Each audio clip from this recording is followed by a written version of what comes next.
He stretched my legs wide open every night, his tongue tracing places I forgot I even had. His dick filled me in a way I hadn't felt in years. And on that bitter winter night behind the garage, when my breath fogged the air and my soul begged to feel alive again, I moaned like I was 25. That's when it started, and I don't regret how it made me feel, even if it shattered everything I thought I knew. Before we dive deep into the story, make sure to like, subscribe, and share this channel. If you're over 50 and you've ever felt unseen, untouched, or just deeply forgotten, my experience will resonate with you easily. My name is Linda Matthews. I'm 53 years old, born and raised in upstate New York. I've been married to Walter for 27 years, a good man by all means, a provider, a protector. And for the past 9 years, he has been completely absent from my bed. Not by choice. Not exactly. Walter was diagnosed with a rare spinal nerve condition just after his 52nd birthday. The medications took away his strength, the pain stole his confidence, and the surgeries slowly took away our intimacy. First, the kisses grew shorter, then the hugs faded, and then nothing. We slept beside each other like two old logs floating apart on a cold river. I tried, God knows I did. Lingerie, wine, slow dances in the kitchen. He'd smile, touch my cheek gently, then wince and turn away. "It's not you, babe. It's just the pain," he'd whisper. But pain has a way of leaking beyond the bones. It infects the air in a marriage. The silence became unbearable. I hadn't been touched, really touched, in almost a decade. I told myself I didn't need it, that I was beyond lust, beyond pleasure, that it was selfish to want. Until Tyrone came into our lives. He was our new night security guard, hired after there was a string of break-ins around the neighborhood. Walter insisted we needed someone to keep an eye on the property. We lived in a fairly large house on the edge of town. Too much land, too many shadows. I didn't argue. Tyrone was 42nd, tall, broad, smooth-skinned and confident in a way that didn't feel arrogant. It felt rooted, grounded. He had this low voice like velvet wrapped in smoke and eyes that lingered just long enough to make you feel seen without being disrespected. He was also black. And I only mention that because where I'm from, that was the kind of thing neighbours whispered about, but never dared speak aloud. The first time I really noticed him was a week after he started. I had gone out to check on the trash bins. It was freezing out late January. My coat was thin and my boots were wet. I slipped on the icy back steps and yelped. Tyrone was there in seconds. "You all right, Mom?" he asked, lifting me by the arm with surprising gentleness. "Please don't call me Mom. Makes me feel ancient," I muttered, embarrassed by the fall and the way his hand lingered a moment too long. He smiled. "All right then, Linda." The way he said my name, it made my chest warm, like I'd just remembered I was a woman again. In the nights that followed, we talked. Just a few minutes here and there. He told me about his wife, Shanice, and his 2 boys. I told him about Walter's condition, my garden, the dog we lost last spring. One night I offered him coffee. The next night he brought me a thermos of hot cocoa. We laughed a lot, more than I'd laughed in years. One night I opened the back door wearing just my nightgown and a shawl. It was stupid. The wind bit at my skin, but I felt bold. Rebellious. "You should go inside," Tyrone said, his voice low and unreadable. "You're cold." "I've been cold for years," I replied. The silence that followed wasn't awkward. It was thick, heavy, charged. That night behind the garage was still a week away. But looking back, I think we both knew something had already started. A shift. A slow, dangerous burn beneath the snow. I didn't plan it. I didn't fantasize about it, but something about being around Tyrone made me feel alive, desired, like I wasn't invisible. The loneliness had started to rot me from the inside, and he saw me. Not the wife, not the caretaker, not the aging house fixture. Me. So when the storm came, when Walter fell asleep early and the power flickered out, I found myself outside with a flashlight and a lie ready on my lips. The storm had knocked out half the street's power. The back porch light flickered once, then went dark.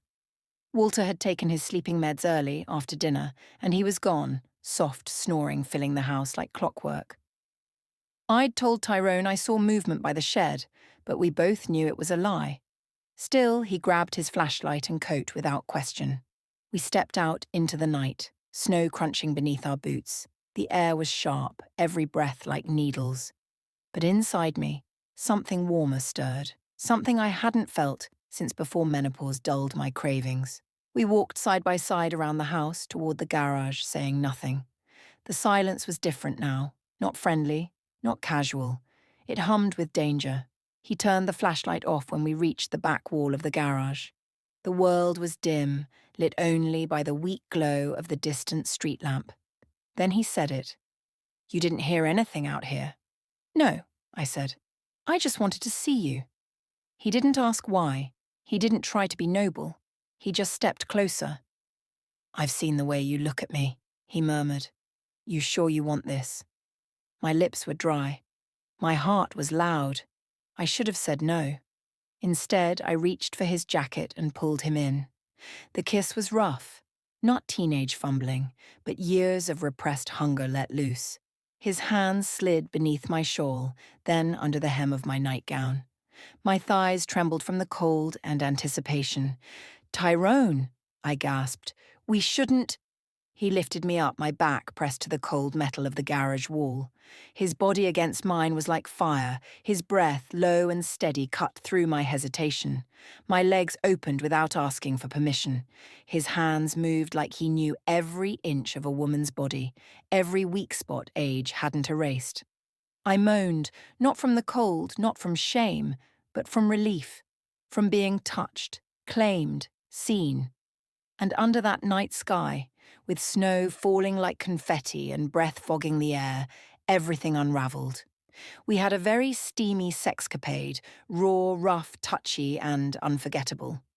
It seemed like we were both making love for the first time, the moan, the energy, and how we both wanted each other badly. It was a feeling I had craved for years. What we did that night wasn't pretty or polite. It was real, honest in its sin. I cried afterward. Not because of guilt, but because I hadn't realized just how dead I had felt, how much of myself I had buried in loyalty, caretaking, and silence. Tyrone kissed my forehead. "I shouldn't have," he said. "Yes, you should have," I whispered. I needed it. We didn't speak of it the next night, or the one after that, but it didn't stop. For the next 3 months, it became a ritual. When Walter slept, I'd slip outside wrapped in a robe, sometimes barefoot in the snow just to feel Tyrone's mouth on my neck, his hands under my gown, his body pressed deep into mine. It wasn't just lust. We talked. About life, about being tired, about marriage, about pain. And eventually I made the mistake of texting him, just once. "Need you tonight," I wrote. What I didn't know was that his phone wasn't password locked, and that Shanice, his wife, had started to get suspicious. And then, boom. It was a Wednesday morning. Quiet. My husband Walter was in the recliner with a heating pad on his back and the TV remote balanced on his belly. It was a scene I'd come to know by heart. Same chair, same man, same silence. I was in the kitchen making coffee when I heard the knock. Not fast, not loud, just deliberate. I opened the door to find a woman in a long beige coat and boots, dusted with snow. Her skin was deep brown, flawless, and her posture didn't so much lean as command. Her eyes locked onto mine like she'd been rehearsing this moment. "You're her," she said. I didn't answer. I didn't need to. "You've been screwing my husband behind a dying man's back." That sentence landed like a slap. But what stung more was the glint in her eyes. Not rage, but disappointment. Not just at me. At herself. At him. At whatever vows she thought still meant something. "Can we not do this here?" I whispered. She stepped forward. "Number, we do it here. Right here, where you let him crawl into your bed, or maybe behind your garage like the cheap novella this all sounds like. I let her in. She didn't wait for an invitation. She walked past Walter like he was part of the furniture. He didn't even look up, just nodded, and mumbled something about Judge Judy being on. In the kitchen we sat. She took off her gloves slowly, set them on the table like she didn't want to break the wood. "I found your messages," she said. "The ones that started cute, then got vulgar. I'm not even mad about the sex. People cheat. But the way you wrote to him, like you were his savior, like he was some lost boy and you were the soft bed he needed to fall into." Her voice cracked on that last part. I lowered my eyes. "He told me it was just physical," I said quietly. She laughed. "Of course he did. You don't think I know that line." Her name was Shanice, married to Tyrone for 14 years, 2 grown kids. They'd had their own seasons, some good, some bad, some cold as hell. She told me about the last Christmas he barely came home, about how he'd started dressing better, wearing cologne again.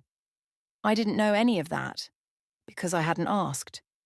I saw Tyrone as mine in those moments we stole, never mind that he went home every night to someone else's bed, or maybe their couch, or maybe nowhere. "I'm not going to yell," Shanice said, wiping a tear with the heel of her palm. "I just want you to understand that you don't win anything from this.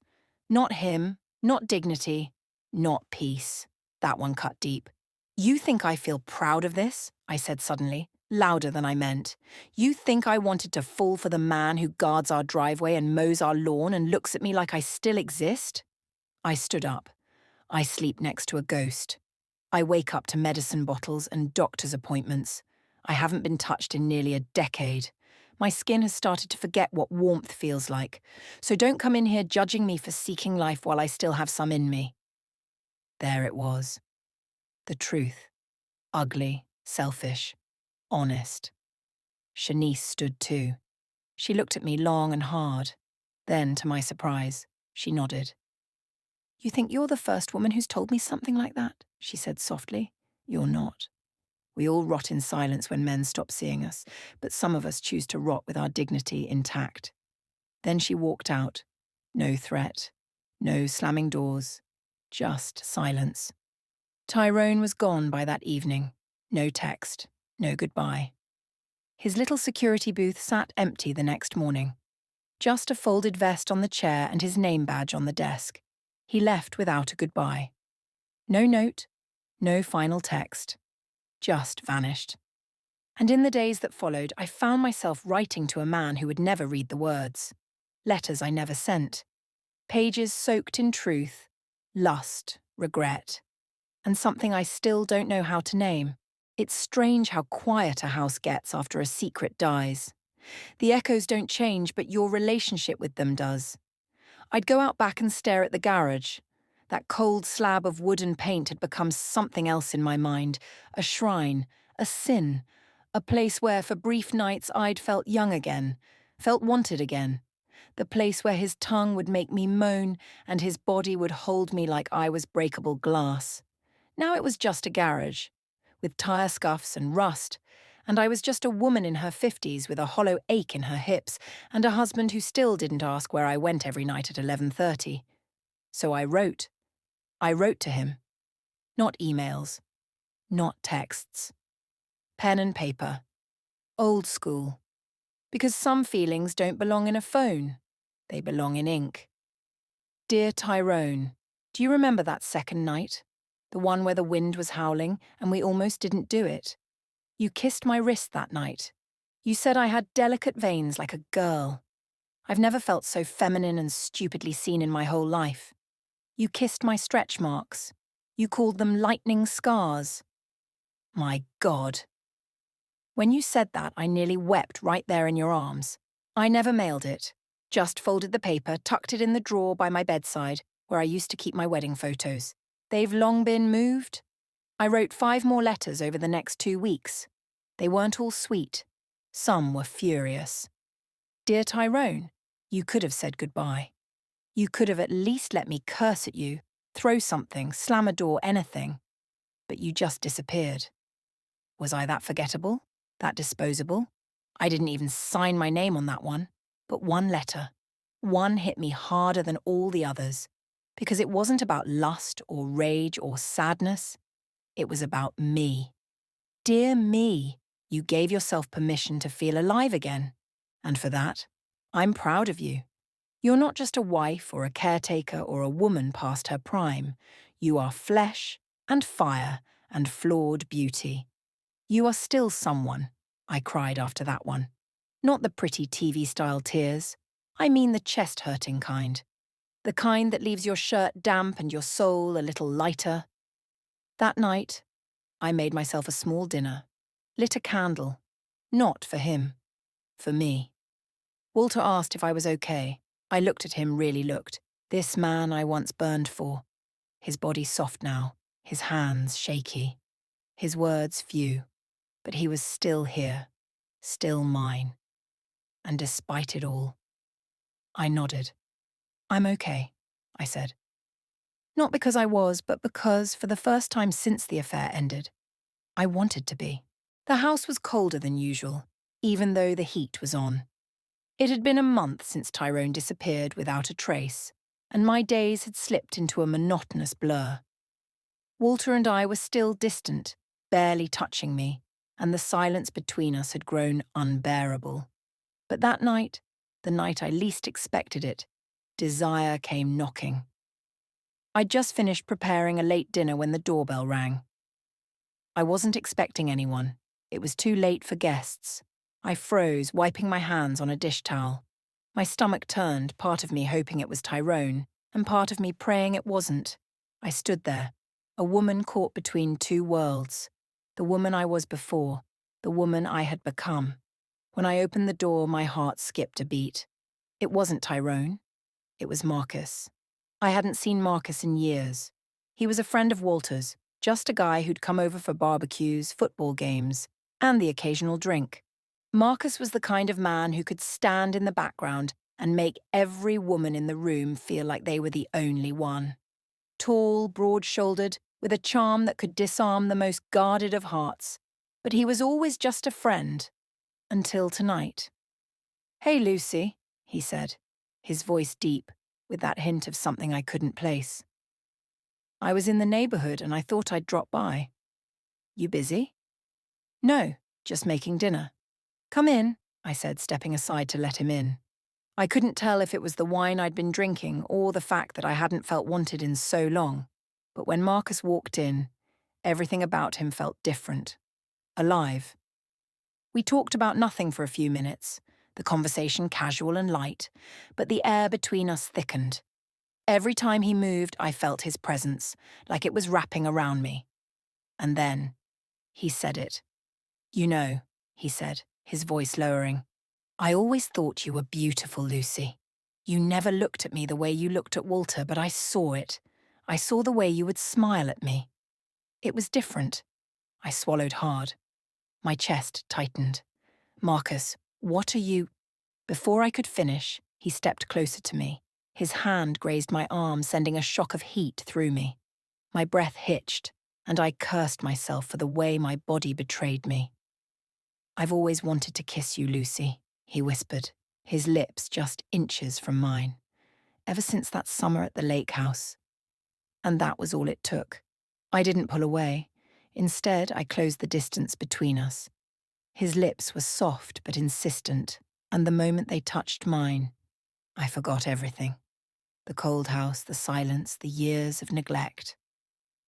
All I could think about was the feel of his lips on mine, the way his hands wrapped around me like he'd been waiting forever to do so. I had no idea where the kiss was taking us, but it didn't matter. The heat of his mouth against mine was enough to melt everything away. He pulled me closer, his hands roaming to the small of my back, pressing me against him. The feeling of his body against mine was like a spark, igniting something that had been dormant for too long. It was wrong, but it felt so right. "Marcus," I breathed, breaking the kiss for a second.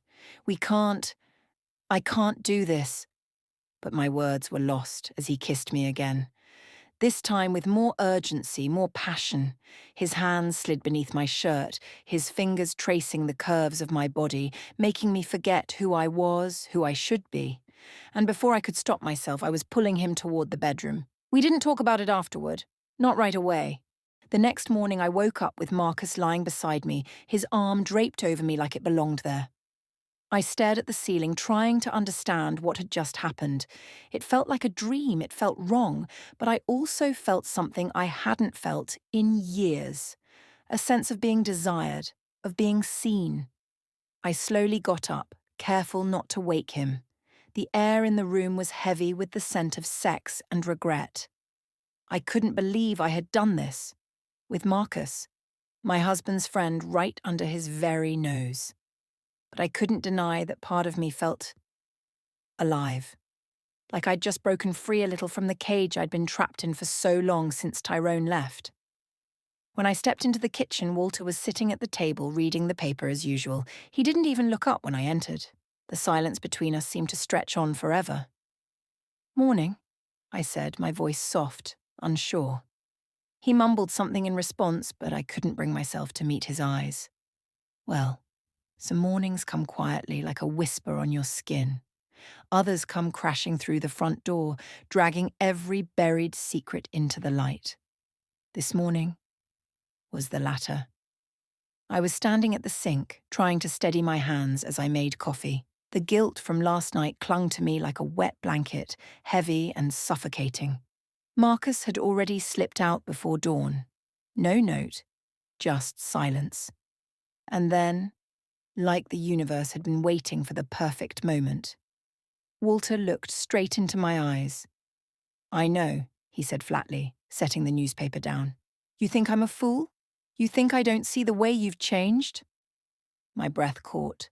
I turned to him slowly, my heart pounding. "Walter, Don't," he snapped, holding up his hand. "Just don't." His eyes were rimmed with something I hadn't seen in years. Not sadness, not love, but rage, quiet and cold, like an ocean storm. "I saw his car," he continued. "Last night. Parked down the street. I waited to see if you'd lie to me again." I tried to speak, but no words came out.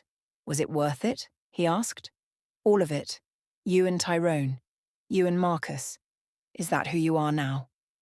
That question, "Is that who you are now?" cut deeper than any curse ever could. I felt the tears burn hot behind my eyes. I didn't mean for it to happen. I was lonely. "You haven't touched me in years, Walter. You barely look at me. I felt invisible."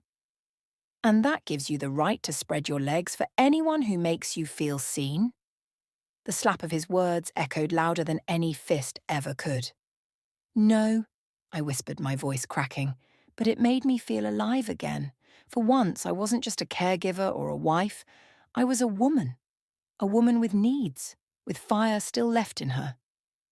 Walter stood silent for a long beat, staring at me like he didn't recognize the person in front of him.